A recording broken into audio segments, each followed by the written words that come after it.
Hey everyone, welcome back to another episode. We're starting things off today here in the frozen tundra, and I think, listen, if you guys have been watching the episodes over the past few weeks, you probably heard me talk about an ice farm, this ice farm that was supposed to happen and never really happened for some reason.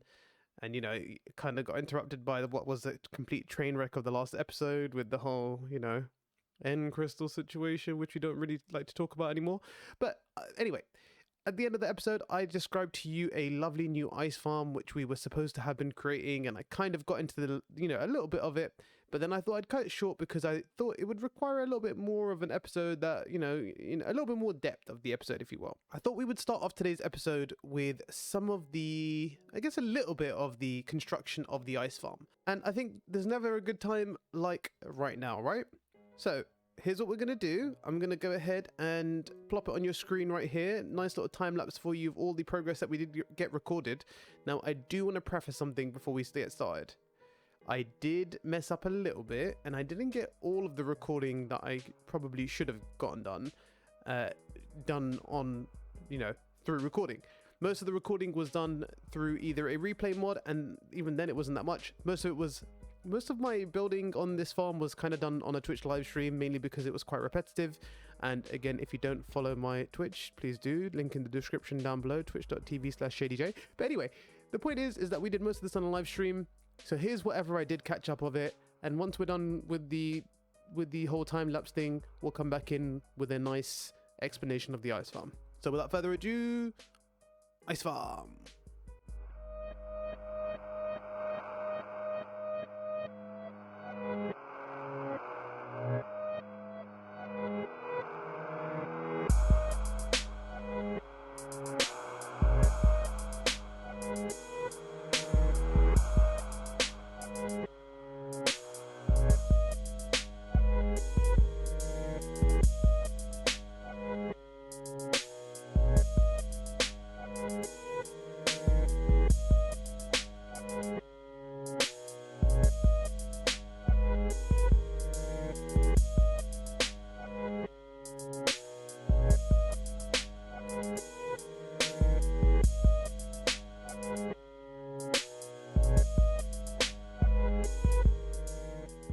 Hey, okay, hope you enjoyed that lovely time lapse.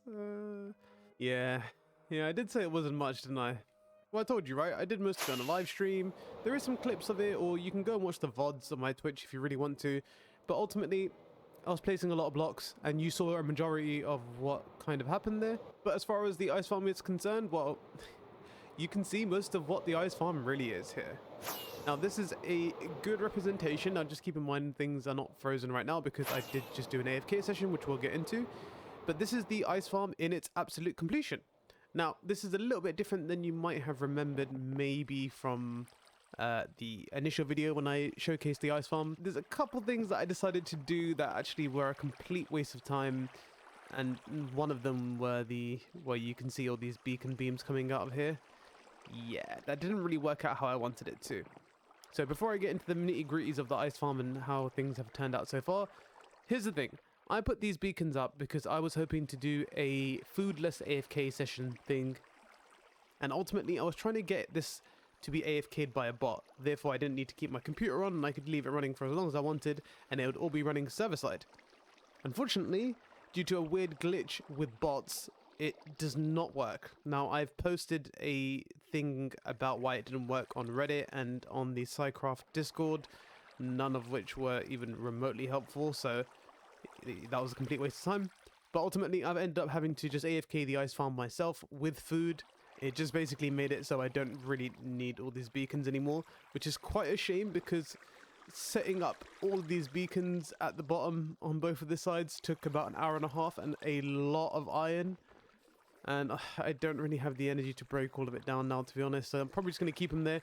I might get rid of the beacons because even though I checked and to see if there was an issue with it, there is still an issue.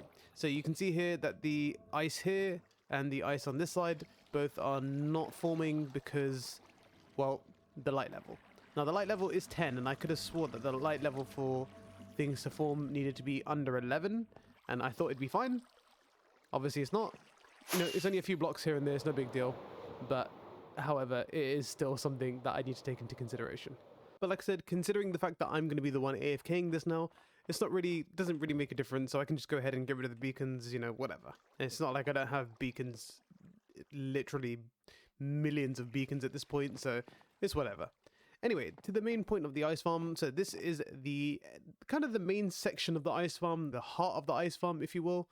And honestly, this is kind of like this is looking kind of good. I do have to be honest with you guys, I am probably going to be putting a building around this, but there's a lot more I need to get into before we do that.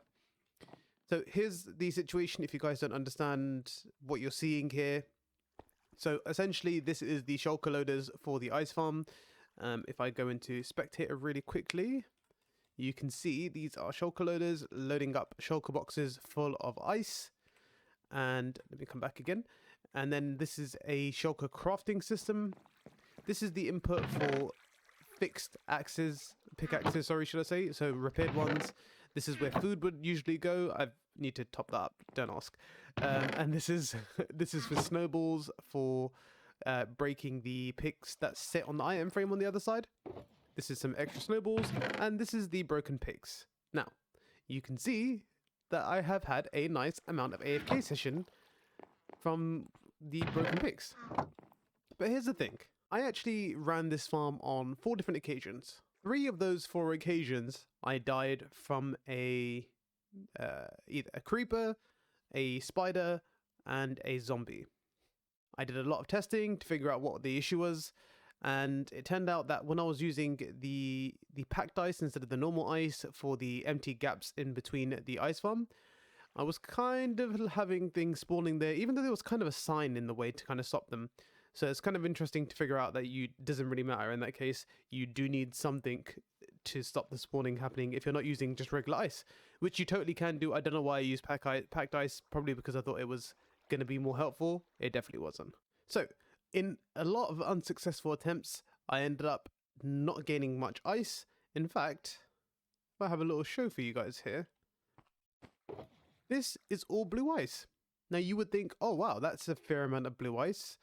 You know, how long did it take you to get that? Well, this was the 3.5 unsuccessful attempts of AFKing, and I'm talking 8, 9, 10 hours of AFKing, and this is all the blue ice that I got. This is actually including some of the packed ice that I kind of had from the mining session I did of the icebergs a few episodes ago. So not a crazy amount of blue ice, although you don't really expect a crazy amount of blue ice from this anyway. However, I did some stuff, covered up some things. So number 1, the rails. Let's go back into spectator again really quickly. The rails that bring you back have now been covered. This was an issue because they were kind of climbing, mobs were kind of climbing on from here and then coming into here, and then I think they were making their way in through the system somehow over here, and then I would die kind of near the end. But I've covered all that up.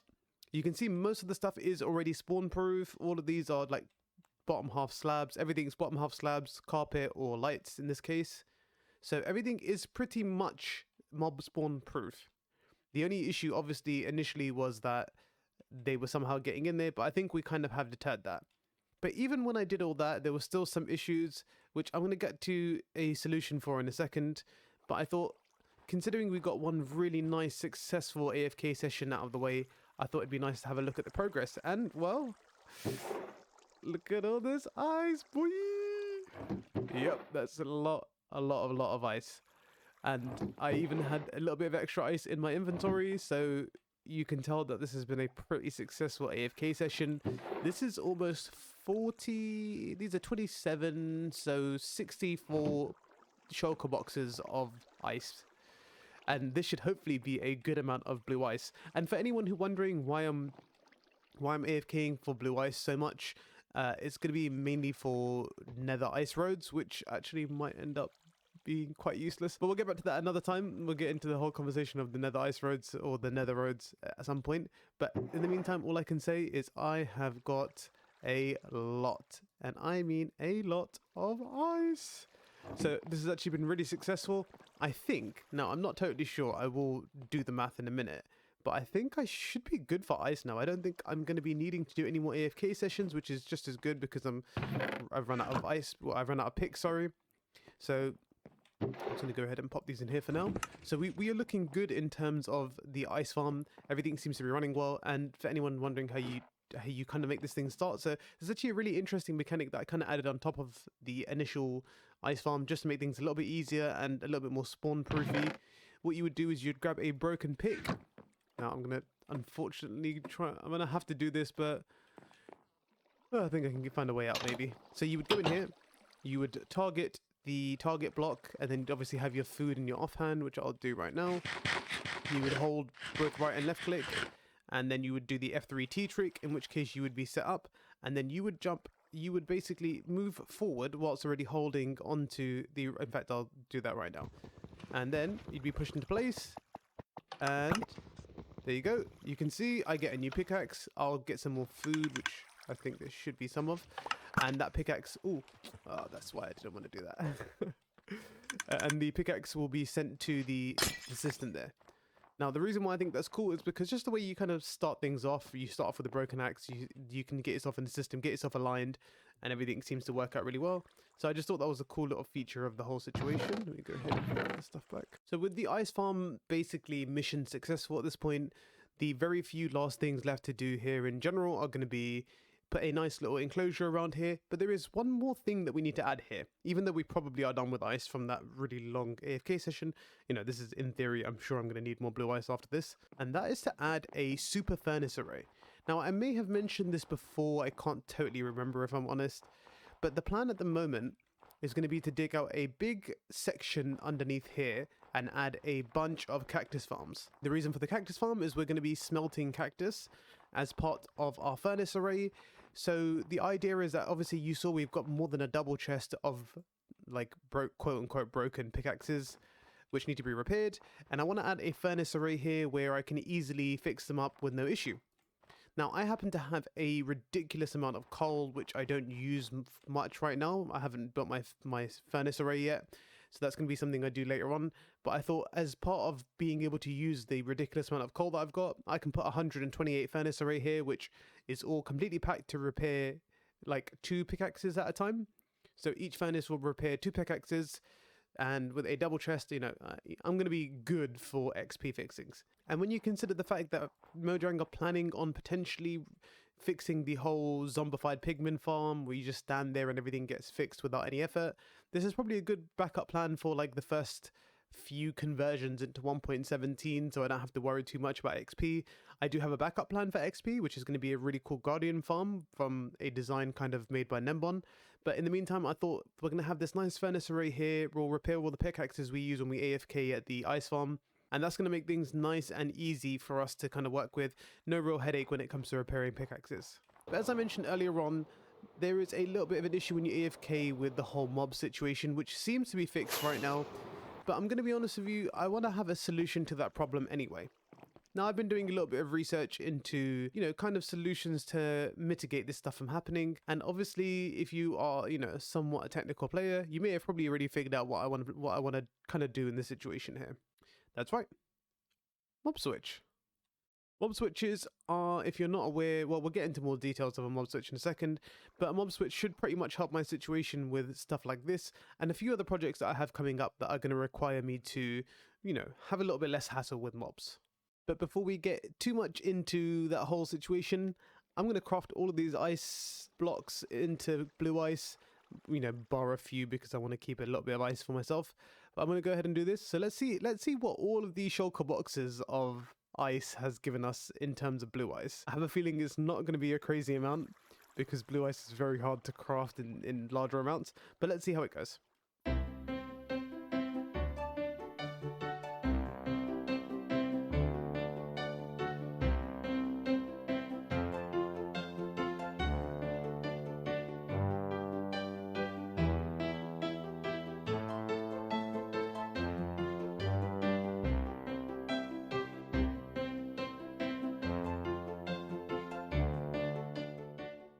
Okay, little reveal of the blue ice. So if you guys want to, in the comment section down below, guess how much ice we got. Spoiler alert, or blue ice we got, sorry, should I say. Spoiler alert, it is definitely only 1 shulker box worth, or, you know, within a shulker box's worth. So let's have a look. Hey, not bad. Obviously, keep in mind I've still got this shulker box of blue ice here as well. But in all of this lovely news of blue ice, there was some pretty sad news in that I probably lost a ridiculous amount of ice shulker boxes. You see, this thing was actually completely full, and so were the hoppers in the back. And I think shulker boxes were being made and broken and then despawning, because I just looked in here and, well, once I emptied out all of the shulker boxes, this thing should have been about half full, or even more than half full with empty shulker boxes, and there's definitely none in there, which means that I probably lost almost another barrel's worth of shulker boxes. A bit of a lesson to learn here that maybe you should choose functionality over design. So I'm probably going to go ahead and make myself some more shulker boxes to put back in here for my next AFK session. And I'm probably going to change out this storage for double chest, because even though the barrels look good, it's ended up costing me quite a bit of blue ice. But anyway, we're done with this whole session of ice for now. We want to talk mob switches. So if you will, please join me in a creative world and we'll have a little look at what we've got planned here. Ow. Ow. Excuse me, sir. Being very mean. So here we are in a creative backup on my survival world. And behind me you see the little device that we're going to be using to turn off mobs in our world. Probably for good, mostly in the overworld, but you get the idea. So the thing you see behind me is essentially just a chamber to house in some mobs. But before we get into too much of the details of the mob switch situation behind me, let's talk about how mob switches work. So in the current version of Minecraft in 1.16, you kind of have a couple options of what you want to do when it comes to mob spawn switching. Now, there are two main options here, and obviously, for me, there's really only one easy option, but I'll run through both of them with you anyway. The first option that most people tend to use for some strange reason is shulkers. I'm sure there is a valid reason for this, but unfortunately for me, I don't find shulkers to be the best option out of, the two that we can use here.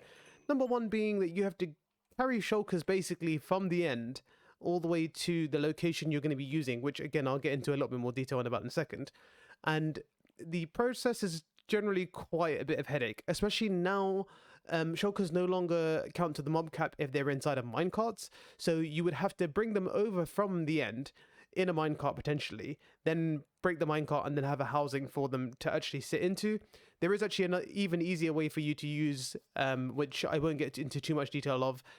If you do want a little bit more information on how to get kind of shulkers over into the location that you want fairly easily, check out Cubic Meter's video on Cactus Farms. He actually goes through the little quirk there is to get these guys over here. But essentially all that happens is at the moment, as it stands in 1.16, which actually has been changed in 1.17, if you put a shulker through a portal in the nether, it will end up in exactly the same place in the overworld. So you don't have to kind of go out really far in order to move a shulker through a portal. It's really straightforward stuff, but I won't get into that much detail about it. So with shulkers now out of the question, because, screw that, we have one more option available, and that is zombie villagers. But essentially what you need to do is have a zombie villager within a certain space where you're going to have loaded, and they will count towards the mob cap, but only under a few conditions. So the condition in which a zombie villager actually counts towards the mob cap is fairly easy. So all you really need to do in order for this to work is to get yourself a villager. You want to get a workstation for them and make sure that they have a trade available. All you need to do at this point is basically trade just once, and that is pretty much the bulk of your work pretty much done. So obviously this is not a zombie villager, this is a standard villager. So in this case, obviously all you would need to do is get it zombified. But obviously you need more than one, right? The mob cap at the moment for one player in a single player world, for example, is 70. So you would need to convert 70 of these guys, or trade with 70 of these guys, then convert 70 of them into villagers. So what's the best way to do this? Well, here's the easiest way that I found out so far, is to convert one of these guys into a zombie villager. So let's just use our little example guy right here. So we get a zombie villager already there, ready to go. And then once we've traded with these guys, all we need to do is, he's probably going to hesitate this a little bit. So let's see if we can try and blackmail him into getting in here. Come on, mate. Into the pool you go. I can't actually. punch him in there because I've got a strength effect on. Come on, there we go. Awesome. So instead of having to trade with these guys once, then zombify them, then transport them into their location, the easiest thing to do is to just zombify one of them, put them into the chamber you're planning on using, and then let them zombify the other one. So now we have 2. And essentially the idea is to repeat this process 70 times or 71 times if you want to be a little bit extra careful. I think it's always the best thing to do is to make sure you do about 72 or 73, which is what I'm planning on doing myself. And then once you have that going, you're pretty much done. 73 of these guys and your mob switch is pretty much good to go. But obviously that's not the mechanics of a mob switch, right? You don't just put them in a what seems like a bucket of water or a giant bathtub for these guys and then call it a day, right? There is actually one thing that you need importantly more than anything, and that is to keep them in an area that stays loaded, but in a location they don't actually do anything, so they don't cause any real lag, because keep in mind you're going to have 70 of these guys around, so you want to have them in a location where they exist but they don't really do anything. So there's a couple options again for this. One of the ones that you can do is to use portal loading, and if you haven't seen chunk loading before, maybe give it a little goog, go on YouTube, have a little look on there, and you can find a lot of portal loaders which keep a certain amount of chunks loaded. I think it's a 3x3 area, and you can actually keep the little contraption in an area like that, and that will keep these guys loaded, and you can put them in what's considered the lazy chunks of a portal loaded area. The second option you can do is what I'm planning on doing here, which is putting them in between some chunks. So I'm currently in the spawn chunks of my survival world, and the spawn chunks have a few breakups here that kind of give you an idea of what they are and what they work. I'm not going to get into too much detail, but mostly because I'm probably not the most informed person to give you the details of this, but here's kind of the main gist of things. In this green box here, things exist and move around like fish and apparently stray villagers. They exist in this box, within this green box, and they exist towards the mob cap or towards other things that count, like fish mob caps, whatever they are. I forget the name. Non-hostile mob caps. They exist in this area. Things work in this area. You could put an iron farm in this green box and it would carry on working even if you're not around. That's kind of the idea of this green box here. When you move into this red box, it basically has similar functionality to this, where things exist according to the game, but they don't actually do anything. As you can see, these guys are currently placed in the location where they exist but don't do anything. And then outside of this box here, they don't exist towards the mob cap, and I don't totally understand, if I'm completely honest, why there's another bounding box. I thought these two pretty much covered it. But all I do know is that they don't exist in this box here, and they also don't count towards the mob cap on outside in this box here. So you can see I've basically built this little machine that bathtub. We're going to call it a bathtub from now on, just an FYI. So in this bathtub here, they exist in both alive and not alive. Let's use stupid terms here to save my brain from working. So at the moment, when they're in this side of the bathtub, they are existing, but if I leave the area, they won't move. They won't do anything. They don't really actually act in any way. They just count towards the mob cap and exist. When I move into this side, they don't exist to the mob cap, and they also don't do anything. And that's basically the off functionality. So obviously keeping in mind that you don't want to have a mob switch on all the time if you're going to be running mob farms or be using mobs for other thing for any reason, as long as they're not spawners and stuff which don't count towards the mob cap, then you want to switch this off and have them go into this little section here. So now let's talk about this weird little bathtub contraption we've got going on here. It is a little bit overkill, funnily enough. You actually don't even really need as much redstone that I have here, and the one I'm going to build actually doesn't even really include this little section here. So all that's essentially going to happen is I'm going to have 70 of these guys. Let's go ahead and spawn a few more in. You can see actually even in daylight they're not dying. You saw that they went on fire for a second, but luckily we've got a big old tub of water for them to sit in, so they shouldn't be hurting too much. So this is where things get a little bit loud. So when I want the mob switch to be on, these guys will exist on this side, and then with a simple flip of the switch, all we're doing is transferring these guys over to the other side of the chunks basically. So now they don't exist anymore, and they can live here in harmony, and they don't have to worry about being used as pawns in my world. And then again, if I want to use them as pawns, flip the switch, all the dispensers dispense their buckets, these ones suck their buckets back up again, so all the water flows to one direction, and that's pretty much it. You would be surprised, but actually this little this size here specifically actually works perfectly fine for all 73 zombies if you need to. It's very cramped. There could be a chance that maybe if they see you, they kind of start pathfinding towards you and it messes up a little bit. But ultimately you want to cover this whole thing up and have no real exposure to them. You want to just have the switch available at the top here where you're going to come and flick things over, and that should pretty much work just fine. So, pretty straightforward stuff. The plan now is to obviously go ahead and build this up in survival. And to be honest, we're going to have a bit of a task ahead of us, because even though I made it sound really easy, the fact that you don't have to zombie fight every single one and then bring them over here is going to be relatively easy. You still need to trade with them and then bring them over to a certain location. Now the thing is that you could set up a villager trading hall, or just a villager breeder over here, and make it a little bit easier on yourself. But I kind of have a villager breeder already kind of available, kind of an OP one as well, where I should be able to have a good amount of villagers ready to go. I'm going to opt in for just using the travel method. It should take a little bit longer, but I think it'll be ultimately better because I don't need to set up a whole new situation around here. So without further ado, let's go ahead and get things done. Also, I know I'm a bit of a mess sometimes. I might have missed out some details here, so if you've got any more questions, feel free to leave them in the comment section down below. Otherwise, give it a good goog. There's probably someone out there with a better brain than I do have on any of this, who might be able to give you some more information.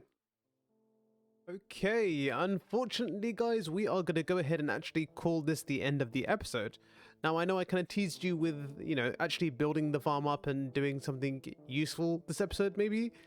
But, you know, unfortunately, 26 minutes is a long time for this episode, and honestly, none of you guys want to watch an episode that's like 40 minutes long. And if I consider the work that I had to do, or that I've already done, depending on how you look at it, it wouldn't have really made sense for you guys to watch all of that. So we're going to break this episode up into two parts.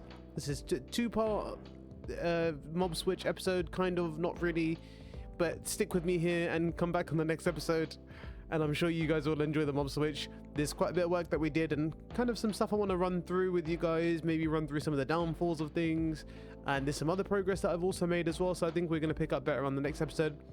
So if you did like and you made it this far in the video, first of all, congratulations. Second of all, make sure you hit the like, subscribe, tell your grandma, and don't forget your cousin who you don't really talk to anymore, and it's kind of awkward when you guys meet up together now. Make sure you tell all those guys, and I'll see you on the next episode. Thank you very much for joining. Bye-bye.